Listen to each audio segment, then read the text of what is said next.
والله يدعو إلى دار السلام ويهدي من يشاء إلى صراط مستقيم.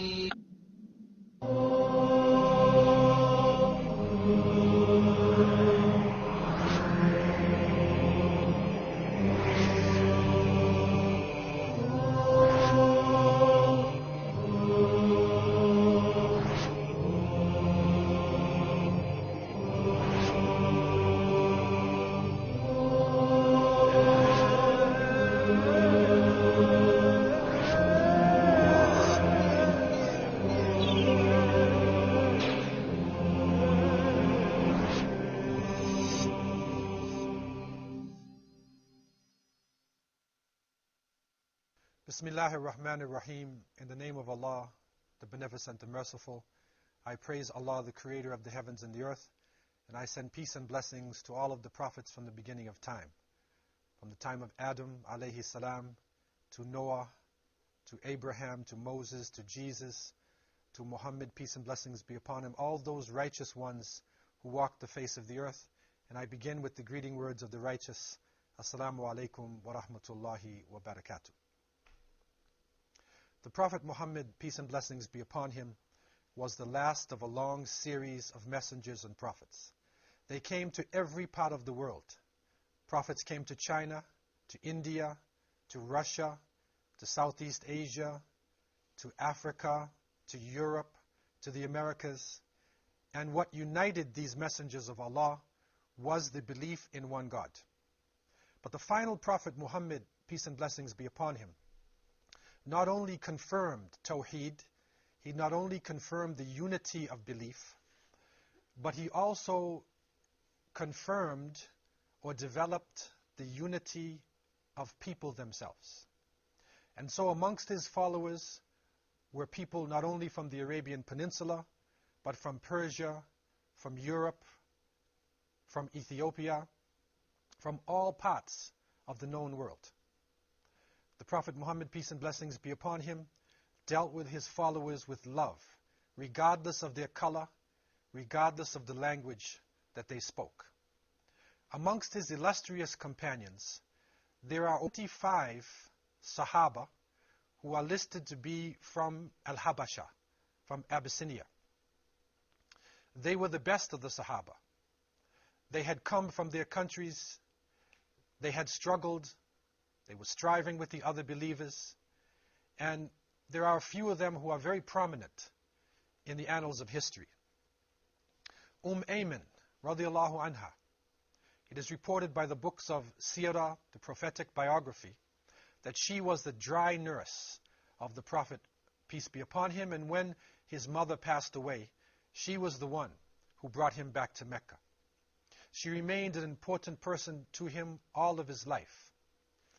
Even later in Medina, when they mentioned that Ayman was in his presence, the Prophet, peace and blessings be upon him, although he was the last messenger and also a mighty ruler, he would stand and he would greet her with love. From amongst the Ethiopian companions of the Prophet ﷺ was also Sayyidina Bilal radiallahu anh. And he is known as the caller to prayer. He is known as the one who suffered severely during the Meccan period. And when he was being tortured, he would cry, Ahad, Ahad, one. He confirmed and maintained his belief in the one God. And it is reported that the Prophet, peace be upon him, on one occasion, when he was given a vision of paradise, he heard sounds, and he recognized the footsteps of Bilal.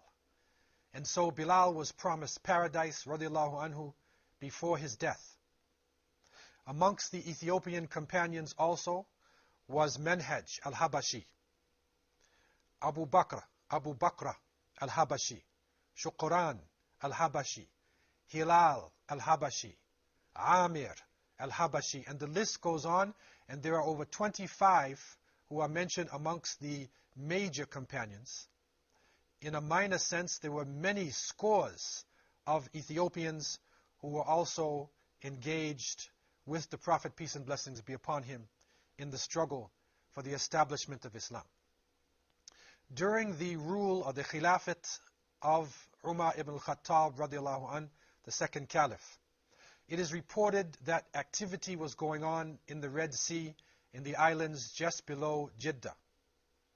And it is reported that Umar ibn al-Khattab radiallahu anh dispatched an expedition to the coast of Jeddah in order to see what was happening and, if possible, to give dawah to the people they found on the islands in the Red Sea.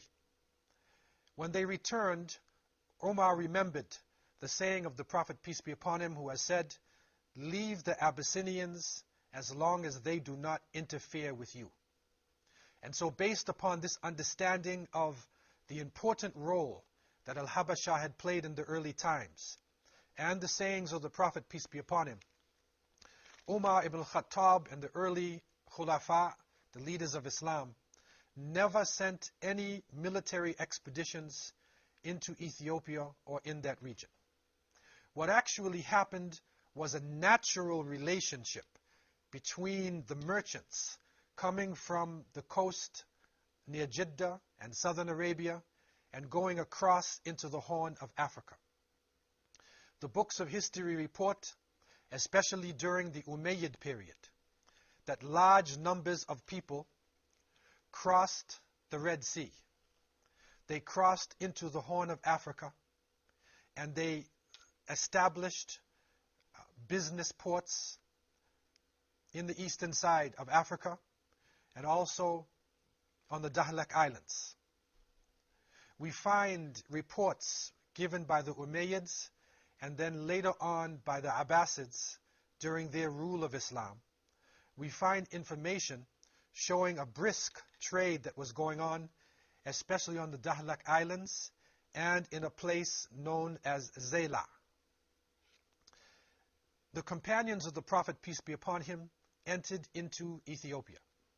And these are the first real reports that we get about Islam coming into this region since the time of An-Najashi, the great emperor of Ethiopia. The companions, in a natural trade relationship with the people, did not come as conquerors. They did not come to engage themselves in military activities, but they came as merchants, as wandering scholars, as people who were reaching out to another land with the expectation that they would find brotherhood and solidarity. And so it is reported that the companions traveled into Ethiopia and then went further on, higher into the mountains, high into now what is known by history as Aksum. And when they reached high into the mountains, they found a number of settlements. These settlements were established by people many hundreds of years before their time. And it is reported that high in the mountains, they found a settlement known today as Harar. It was a mysterious part of the world, founded somewhere between the 7th to the 9th century AD. And one of the distinguishing points about this region, and especially Harar, right from the beginning, was the fact that it was the home of many important spices, and it is the home of the original coffee. The people of Harar cultured coffee, and they developed the use of coffee, and they spread it out to the Arabian Peninsula, and now coffee is being used throughout the planet. The people of Harar were Semitic-speaking people. The people of Harar had developed a type of spirituality and a type of unity from early times. And we find, especially in the 10th century AD, we find a great scholar, Sheikh Abadir, coming into the region, into Harar, and establishing what is known as the Ahli system. The city of Harar was built behind huge walls, and the Ahli system was based upon the relationship of the people in the city to the masjids. According to the fiqh of Imam al-Shafi'i, rahimahullah, it takes about 40 people to establish Jumu'ah. once 40 men have established themselves in an area, it is permissible in the Shafi'i tradition, which was the prevailing understanding of jurisprudence in that region, then Jum'ah becomes compulsory on the people. So based upon this system, the Ahli method was developed. This is a very important system, especially for Muslims today who are in isolated areas and who need to develop themselves and raise themselves to a higher level other than just coming to the masjid for prayers. The mosque was the center of community activity. The mosque was not only a spiritual place, but it was also a place where political decisions could be made.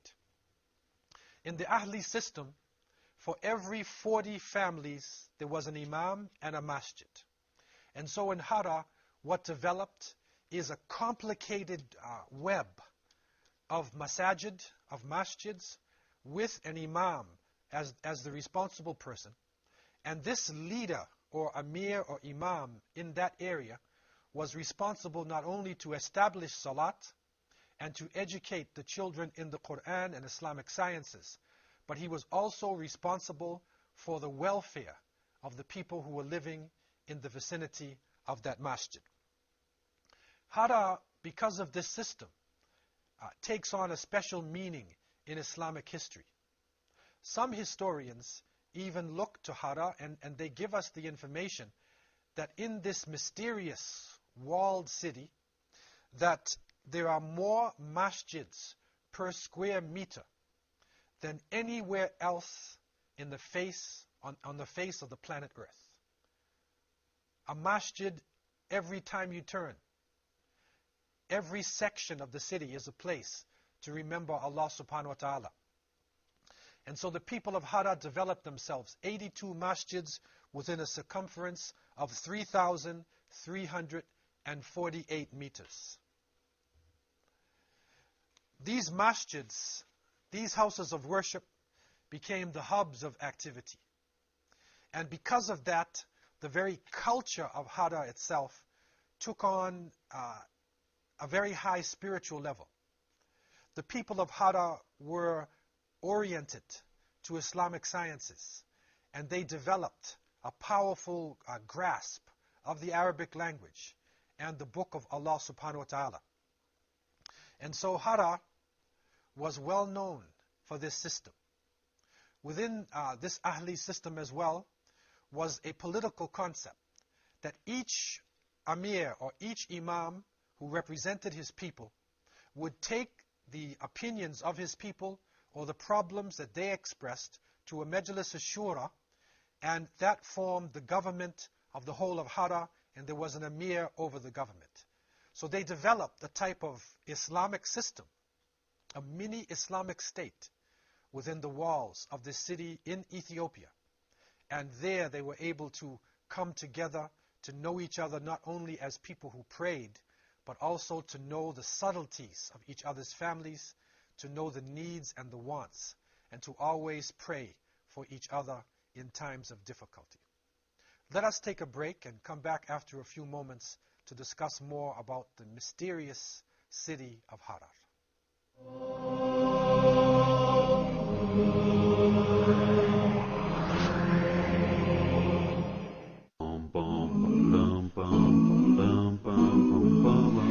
And if you look into the early tafsir, early exegesis of the Quran, you will find that all the Mufassirin were trying to find out where are the seven earths.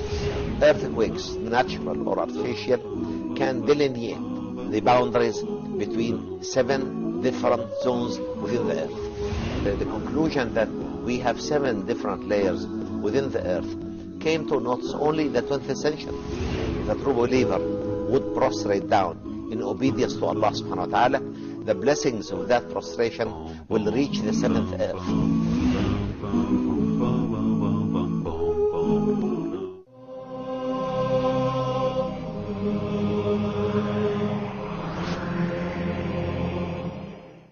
The city of Hara, high in the Ethiopian mountains, was a city of mystery and a city of Islamic scholarship. It is not so well known to the greater world, but it is an important jewel for Muslims and for the history of this planet. What is interesting about this city is that it is also known as a walled city, as a forbidden city. And some sources even say it is the fourth most protected city in Islamic history. It was surrounded by an imposing wall. This wall was developed and established in order to keep out the wild beasts that prowled around in the evening in Ethiopia, and also to protect the people from the roving nomadic tribes and for the large armies of enemies who would appear. It is also important to understand that the city of Hara became a city of scholarship and a city of spirituality. Hara itself, because of the use of new technologies, was able to develop a type of Islamic learning that was not found anywhere in the northeast part of Africa. For the people of the Horn of Africa, Hara was a type of Mecca of knowledge. Hara was a forbidden city. Hara was a mysterious city. And above all, it was a city of high spirituality and scholarship. It is reported that up until the 19th century, no non-Muslim ever stepped foot in Hara itself. The city was completely developed and completely organized along Islamic lines and focused upon high spirituality. In 1854, Sir Richard Burton, disguised as a Syrian Muslim, speaking the Arabic language, came into Hara. He found a city with a beautiful climate. He found the people steeped in Islamic tradition and coming from different nationalities. He called it the Timbuktu of the East because Hara was blessed with great scholarship. The people of Hara had developed a type of Arabic calligraphy where they were able to beautify the texts. They were able to bring the classical writings of scholars in such a way that it was pleasing to the eyes. And it is reported that the textbooks from Hara were sought after by the great rulers in the Islamic world, and the Ottoman sultans way up in Istanbul would always ask for the Quran or for the texts of the scholars from the people of Hara. Today in this region, there is a collection of Sharif Abdullah Ali, which has brought forward the beauty and the importance of the Arabic texts. And so we find texts dealing with different subjects. We find the tafsir, the explanation of the Quran. We find hadith, great books of the sayings of the Prophet Muhammad, peace be upon him. We find classical books in Islamic jurisprudence. We find the writings of great poets. We also find books on geography, mathematics, on philosophy. We find that the people of Hara were able to bring in understanding different parts of East Africa, record it in the Arabic language, and make it available for not only the people of their region, but the travelers and the scholars who passed through their area. Hara was recognized for the beauty of its architecture. Hara was recognized for the houses developed where the niche was put into the wall, where porcelain from China was being used by the people over 1,000 years ago, where high culture was found amongst the Muslim people living in that region. Before Nairobi and Addis Ababa, Hara was the most significant city in northeastern Africa and the Horn of Africa. Hara, you could say, was the jewel of the East. Hara was a place that people had tried to reach from many parts of the world, but few were able to make it through the Ethiopian highlands, through the hostile tribes, and through the terrible wild animals that stalked the land. But those who made it to Hara found a beautiful culture, and they found not only scholarship, but they found basket weaving. They found beautiful clothing. And surprisingly enough, they even found the smallest coins in the world. It is said that the coins minted in Hara with the Arabic language were some of the most beautiful tiny coins ever to be found. And the people of East Africa benefited from these coins. The people of other parts of the world eventually would find this tiny coin with La ilaha illallah on one side, which is there is no God but Allah, and Muhammad Rasulullah sallallahu on the other side, written in such a tiny way that you need to have a special lens in order to read this. Imagine, this was being done over 800 years ago in the mysterious city of Hara. Another important aspect about the culture of the people living in this region was the relationship of the men to the women.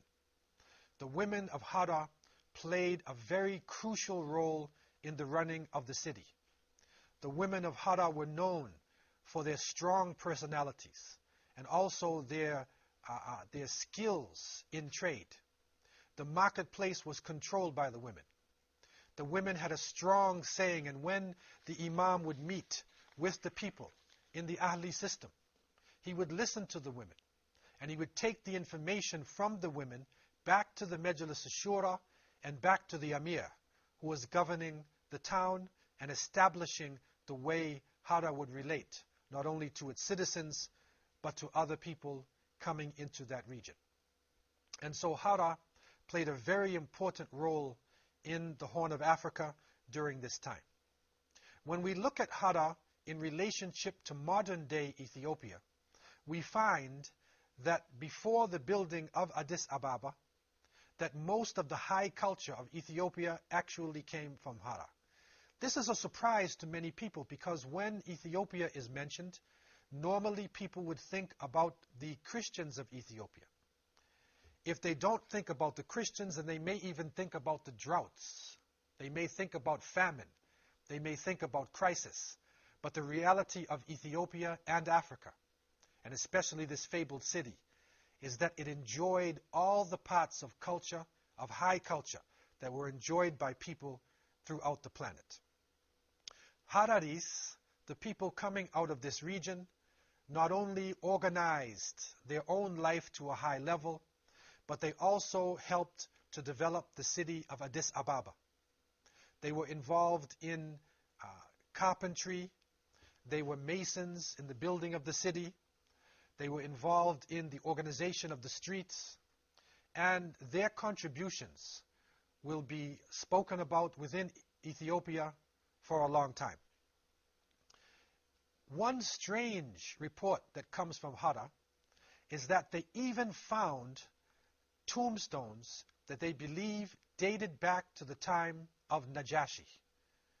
Najashi radiallahu an, the emperor who had given sanctuary to the Muslims in the time of the first hijrah, the first migration from Mecca.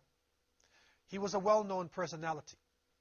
But most of the books of history end the discussion concerning Ethiopia at the time of Najashi, and it never really opens back up again for centuries. The reality is, when a great ruler accepts any religion, his people accept with him. Najashi struggled against the worship of idols. Najashi struggled against the misunderstandings of the teachings of Jesus, the son of Mary, peace and blessings be upon him.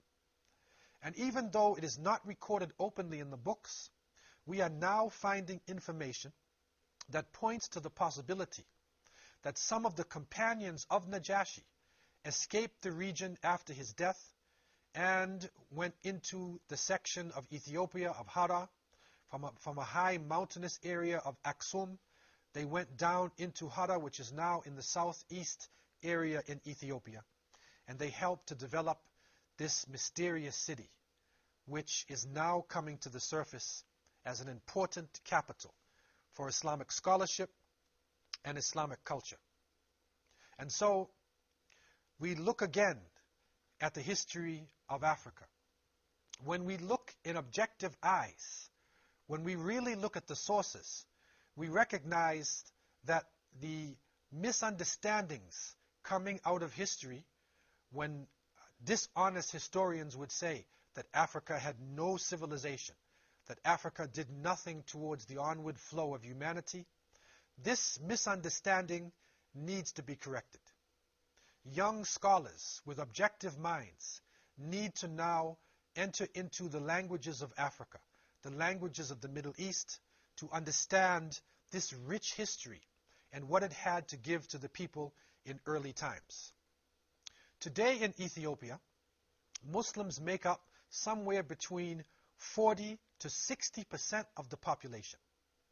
And Hara as a city is on the rise. It was even given the UNESCO award, being the city of peace. They consider it to be the city of peace for the whole world.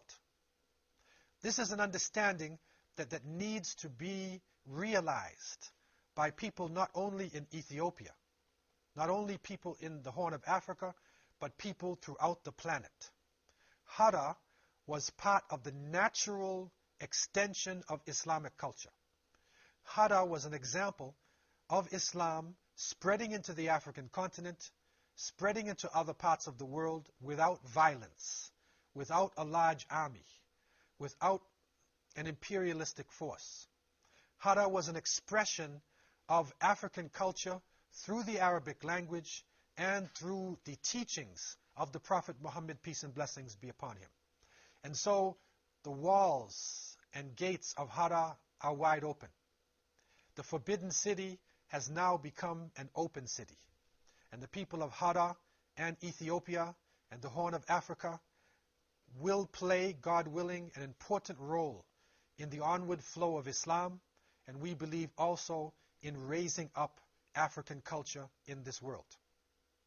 And so we look again to the lights coming to us from untold stories in world history.